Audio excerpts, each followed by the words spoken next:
জয় নিতাই, জয় গৌর, জয় নিতাই গৌর, হরিবল হরিবল। সার্বভৌম ভট্টাচার্য কে?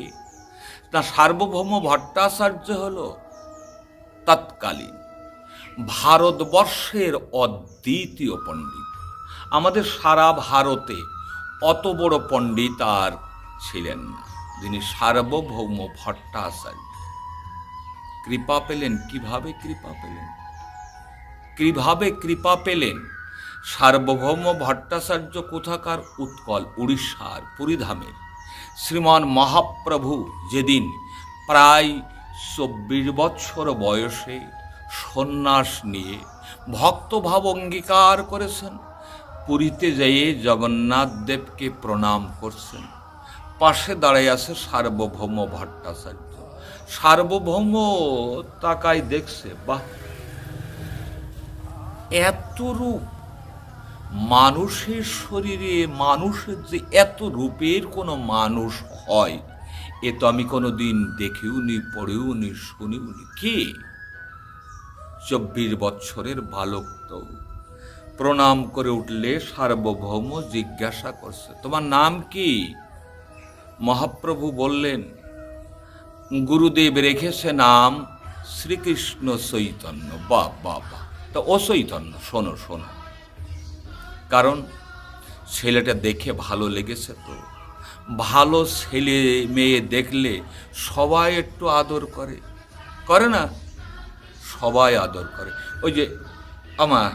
ওই যে মায়েদের দেখি ভালো ছেলে দেখলে থুত মারতে এইভাবে একটু নিয়ে একটা আদর করে না? হ্যাঁ, ভালো ছেলে দেখলে সবাই আদর করে, কিন্তু প্ল্যাটফর্মে ওই সিঁড়া ন্যাকড়া কেতার ভেতরে যেগুলো পড়ে থাকে, ওদের কিন্তু কেউ ফিরে তাকায় না। ভালো ছেলে দেখেছে, তাই সার্বভৌম একটু আদর করে বলছে, চৈতন্য, তুমি যেই অল্প বয়সে সন্ন্যাস নেছো, সন্ন্যাসীর ধর্ম কিছু জানো? মহাপ্রভু বললেন, গুরুমরে মূর্খ জানি করিল শাসন। বলল, চৈতন্য রে, তত্ত্ব বিদ্যা বুদ্ধি নাই, তুই তো লেখাপড়া জানিস না, তুই কেবল ভগবানের নাম কর, তোর বেদ বেদান্তে অধিকার নেই ভগবানের না।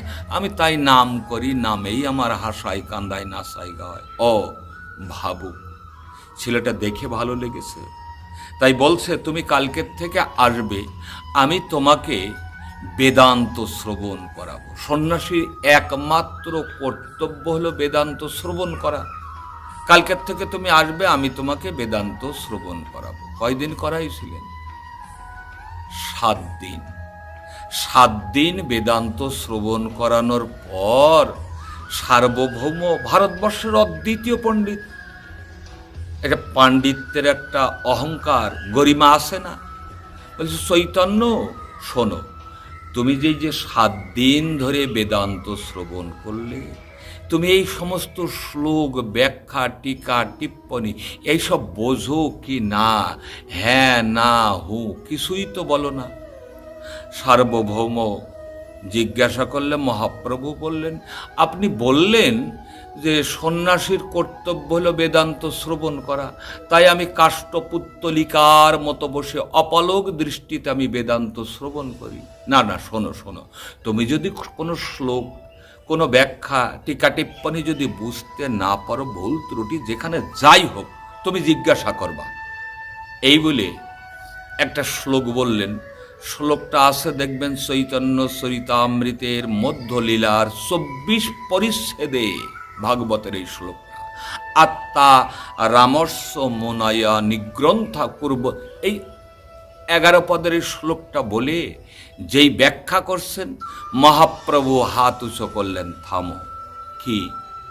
তো শ্লোকের যে অর্থ, এ তো আমি পরিষ্কার বুঝতে পারছি, কিন্তু আপনি যে কল্পনা করে যে শ্লোক ব্যাখ্যাটা করলেন, সূর্যের আলোর সামনে মেঘাচ্ছাদন করলেন, সার্বভৌম চমকে উঠেছে। সে কি? আমি ভারতবর্ষের অদ্বিতীয় পণ্ডিত, আমার শ্লোকের ব্যাখ্যায় ভুল ধরে, এই কে? এই ছেলেটা কে? তখন এই কুশের মতো চোখ, তো চামড়ার চোখ দুটো বন্ধ করে অন্তর্দৃষ্টিতে ধ্যান করছেন কাকে? বিদ্যার অধিষ্ঠাত্রী দেবী মা সরস্বতীকে। বলছেন, মা গো, অমা তুই বলতো, আমার শ্লোকের ব্যাখ্যায় ভুল ধরে এই ছেলেটা কে মা? এই ছেলেটা কে? আমি ভারতবর্ষের অদ্বিতীয় পণ্ডিত, তোর কৃপায় তুই আমার কণ্ঠে থাকিস, তাই জলের স্রোতের মতো শ্লোক বলি, ব্যাখ্যা করি। অমা তুই বল, তুই এই ছেলেটা কে আমার শ্লোকের ব্যাখ্যায় ভুল ধরে? তখন কি বলেছিলেন? বিদ্যার অধিষ্ঠাত্রী দেবী মা সরস্বতী বলছে, সার্বভৌম রে, তুই কাকে ছেলে বলছিস, কাকে চৈতন্য বলছিস? ও তো আমারও আরাধ্য দেবতা, আমি তো ওকেই ভজনা করি।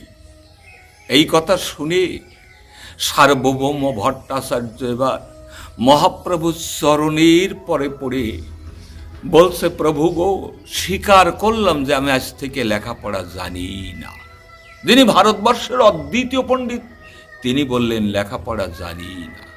চৈতন্যের যেই মত সেই মত সার, আর যত মত সব যাক সার খার। আমি আর কিছু জানি না, বুঝি না, মানি না। চৈতন্য মহাপ্রভুই হলো আমার যথা সর্বস্ব। লাভ হলো কৃষ্ণ প্রেম, লাভ হলো কৃষ্ণ প্রেম। তাহলে মহাপ্রভু কৃপায় কি না হয়? মহাপ্রভুর কৃপায় সার্বভৌম ভট্টাচার্যের কৃষ্ণ প্রেম লাভ হলো। এই হলো সার্বভৌমের ভট্টাচার্যের কৃপা। জয় নিতাই, জয় গৌর।